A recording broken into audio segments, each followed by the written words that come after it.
Crisis in Syria. House Democrats and Republicans overwhelmingly approve a resolution condemning President Trump's withdrawal of U.S. troops from northern Syria. And there was an abrupt halt to a meeting at the White House today between the president and House Democrats, as well as Senate leadership. CBS 2's Alice Gaynor live in our newsroom now with the latest. Alice. Maurice and Christine, President Trump met with a bipartisan group of congressional leaders this afternoon to discuss the Syrian crisis, where insults reportedly flew and some walked out. Democrats say they could not continue in the meeting because he didn't get the reality of the situation, and that his words were apparently aimed at House Speaker Nancy Pelosi, calling her a third-rate politician.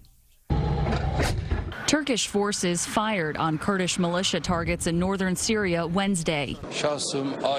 Turkey's president says the Kurds have to leave the border area tonight for Turkey to stop its military offensive.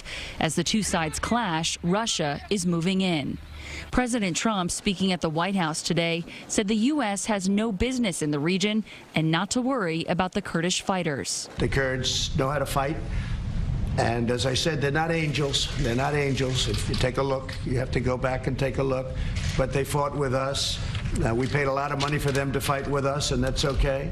Turkey's invasion began a little more than a week ago after President Trump abruptly decided to withdraw U.S. troops from the area, leaving a power vacuum.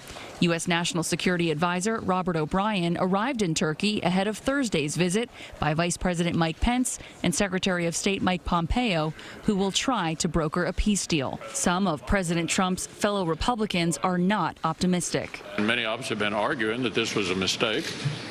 It shouldn't have been done, and hoping that he would reverse course. There seems to be no evidence of it so far. This is a defining moment of Trump's presidency. If we abandon the Kurds, it will be to our shame and to our national security detriment, and Trump will own the reemergence of ISIS. President Trump fired back at Senator Lindsey Graham. Lindsey Graham would like to stay in the Middle East for the next 1,000 years with thousands of soldiers and fighting other people's wars. I want to get out of the Middle East. In a late afternoon bipartisan meeting about Syria, Democratic leaders say the president had a meltdown. This was not a dialogue. It was sort of a diatribe, a nasty diatribe, not focused on the facts, particularly the fact of how to curtail ISIS. Meantime, Turkey's president says there will be no ceasefire and that he's reevaluating his plans to visit the White House next month.